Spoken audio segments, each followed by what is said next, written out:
The weight of being the mature child of the family is one of the most invisible and heavy burdens a human being can carry. How many times did you hear, "Wow, he's so mature for his age," or "She's my right hand"? These phrases, spoken with pride by adults, sounded like compliments, but in your child's soul, they weighed like bricks without you even realizing it. Being the mature child wasn't a choice, it was a draft, a call to duty that left many with deep scars. You were recruited to be the foundation of a house that was shaking.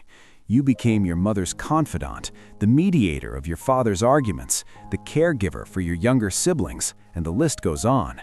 While your friends were playing at being superheroes, you were busy being a real hero, saving your family's emotional day, but losing your own childhood in the process. And experiencing childhood is something everyone should have the right to do. In this video, the goal is to look at the marks left by this premature responsibility. The scars you carry today, performance anxiety, the difficulty in relaxing, the guilt for having needs, are not flaws in your character. They are the after effects of being parentified. Psychology calls this role reversal. The child takes on the role of caring for the parents, fulfilling emotional or practical needs that the adults cannot manage.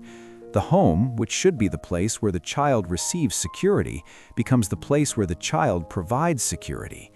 You learned that love was conditional on your usefulness. If I'm a good kid and don't cause trouble, they won't fall apart.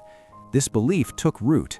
And today, as an adult, you still feel that if you let go of control for a single second, the roof will collapse on everyone's head. One of the most exhausting and invisible roles the mature child plays is that of the family's emotional thermostat. From a very early age, you developed an almost supernatural ability to read the room. You became an expert in micro-expressions and tones of voice. You knew, just by the sound of the key turning in the lock, exactly what your father's mood was. You knew by your mother's sigh in the kitchen if she needed comfort, practical help, or total invisibility. At times, unconsciously, you might have even felt good about it, unaware of the future consequences. Your physical and emotional safety depended entirely on their stability. Since they couldn't regulate themselves, you took on the impossible task of regulating the emotional temperature of the entire house. If the air was tense and about to explode, you'd quickly crack a joke, share some news from school, or offer to help, anything to distract them and avoid a fight. If the mood was depressive, you became the ray of sunshine, suppressing your own sadness to try and uplift the broken adults around you. You molded your liquid personality around the solid and urgent needs of your caregivers. Psychoanalysts and developmental psychologists explain that what society calls precocious maturity is in fact a biological farce.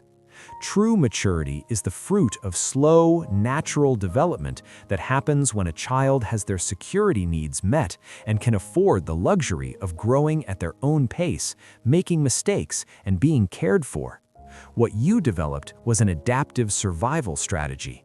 You didn't mature, you were functionally deformed to fit into a dysfunctional environment. It's comparable to a plant that grows crooked and stretched out to reach the only sliver of light available in a dark room. It survives, yes, and demonstrates impressive strength, but it grows at the expense of its natural form, its robustness, and its ability to fully flourish. Parents, often without conscious malice but blinded by their own emotional baggage, projected their unfulfilled dreams, their fears, or their marital frustrations onto you. You became their life project, the surrogate confidant, or the savior of an unhappy marriage. This crushing weight of expectations robbed you of the fundamental right to be imperfect, to be silly, to be irresponsible. In short, the right to be just a child. And this forced adaptation left 4 deep and specific scars that continue to shape who you are and how you relate today. There is still time to heal. The first deep scar you carry is emotional rigidity and chronic guilt. Because you learned back then that your negative emotions, sadness, anger, fear, were an additional burden for parents who were already overwhelmed, you developed the ability to flip the off switch on your feelings. You became a stoic out of necessity. Today, adult life has turned into an awkward, anxious attempt to relearn how to feel without being afraid. But the most visible symptom is guilt over resting. You feel a corrosive guilt when you aren't being productive. If you sit down to relax, an internal voice starts listing everything you should be doing. How can I rest if the dishes aren't done, if the report isn't finished ahead of time? To be clear, this has nothing to do with procrastination. You feel guilt when you spend money on yourself, as if it's a waste of resources that should be saved for some imaginary family emergency. You feel guilt when you say no to a request, feeling selfish for having boundaries. This internal rigidity prevents you from flowing. You are your own taskmaster, whipping yourself to maintain a standard of efficiency that no one else demands of you. The second scar is low self-esteem disguised as perfectionism. In your childhood, love and approval were conditional on your performance. You were praised when you acted like a grown-up, when you got good grades, when you solved problems. Consequently, you internalized the belief that you are only worthy of love when you are perfect. Today, you demand an inhuman standard of excellence from yourself in everything. You are terrified of making mistakes. It's not just a healthy fear of failure, it's a visceral terror. Because in your child mind, your mistake meant the collapse of family stability. If you failed, no one was there to hold things together. Anxiety has become your constant companion, your background music. You live in a state of hypervigilance, waiting for the other shoe to drop, trying to predict and prevent catastrophes.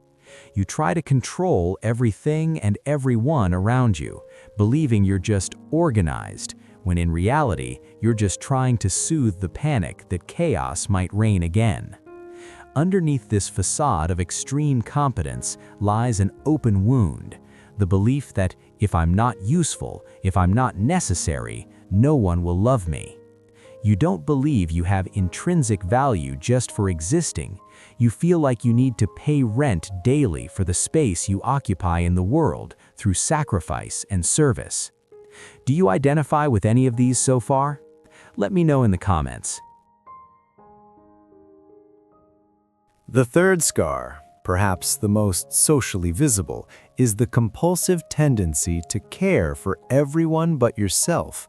You've become the savior archetype. You're the therapist friend who answers calls in the middle of the night. You're the employee who takes over the work of coworkers who are falling behind. You're the partner who tries to fix broken people. This isn't a coincidence, it's conditioning. You attract needy, immature, narcissistic, or chaotic people like a powerful magnet, and they are drawn to your competence and your inability to say no. Why does this happen? Because chaos is familiar to you. Being in a balanced relationship, where the other person also takes care of you, feels strange, suspicious, and even boring to a nervous system addicted to crisis.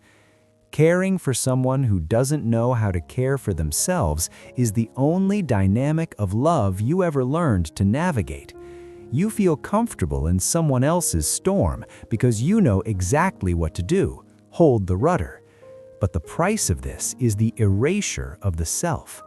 You don't know how to ask for help. The mere idea of needing someone causes you deep, visceral shame. You'd rather suffocate than admit you can't breathe. The fourth scar is the tragic repetition of the cycle. Without awareness, the mature child tends to recreate their childhood environment in their adult life, perpetuating family unhappiness. You might end up marrying someone who forces you to be the parent in the relationship, reliving the exhaustion of carrying the world on your shoulders. Or if you have children, you might swing between two extremes. Either you become the overprotective parent who tries to prevent your child from ever feeling frustrated, trying to give them the childhood you never had, but creating dependency, or you become the demanding parent who expects the same premature maturity because that's how I learned. Breaking this cycle requires immense courage. It requires understanding that your usefulness is not your identity. It requires believing in the radical possibility that you can be loved even when you are quote-unquote useless on a bad day, even when you're sad, even when you don't have all the answers, even when you need to be held instead of being the one offering comfort. The road to healing starts with an act of brutal and painful honesty, admitting that you were robbed. You need to stop calling your traumatic childhood a tough upbringing and recognize that there was an irreparable loss. You need to grieve the childhood you never had. This means allowing yourself to feel anger for what was demanded of you, feeling sadness for the child who had to choke back tears to comfort the adults, validating that it wasn't fair, that it was too heavy, that you shouldn't have been told about your parents' debts or betrayals at 10 years old. And this grief isn't about blaming your parents forever. Many did the best they could with what they had, but about freeing yourself from loyalty to this destructive pattern. The second step is returning to lightness. You need to actively learn how to be a child right now. This sounds strange to a serious adult, but it's therapeutic. It means learning how to play, to be unproductive, to do things without a useful purpose, taking a vacation and not checking emails, eating dessert before dinner, laughing at silly things. You need to teach your nervous system that it is safe to relax, that the world won't end if you have fun. And the hardest part, returning the responsibilities. You need to consciously and verbally return emotional problems to their original owners. Your parents are adults, let them deal with their own lives. Your siblings are adults, let them learn to figure things out for themselves. Your partner is an adult, they should resolve their own issues. The point here isn't to abandon them in their time of need today, but to allow you to hand back the backpack full of stones you've been carrying your whole life. This isn't mine. I create my own reality. I feel light and serene. This phrase is the mantra of your liberation. You stop being the general manager of family emotions and return to just being a human being with the sacred right to take care only of your own life.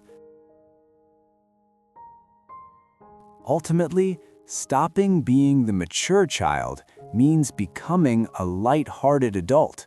It's discovering that true maturity isn't about carrying the world, but knowing how to let it go. You have the right to be happy, not just useful.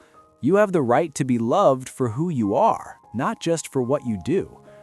Don't be afraid to disappoint the people who grew accustomed to your self-sacrifice, because there's a huge difference between being useful and having value. Their disappointment is the sign that you are finally choosing yourself. Embrace your inner child. Tell them their shift is over, that they can rest. The adult has taken charge, and this adult knows that life is meant to be lived, not just endured. Today, we looked at the scars of premature maturity. We saw that being the foundation isn't a gift, it's a burden. We understood the guilt, the perfectionism, and the repetition of patterns, and we learned that healing means giving back the backpack. If this video was the hug your inner child has been waiting years for, leave a like, subscribe to the channel, and hit the bell icon. We'll keep talking about how to heal the past every single week. And I want to challenge you in the comments. What responsibility are you carrying today that is not yours? Right below. I give the issue back to its rightful owner. Thanks for watching. Let go of the world. See you next time.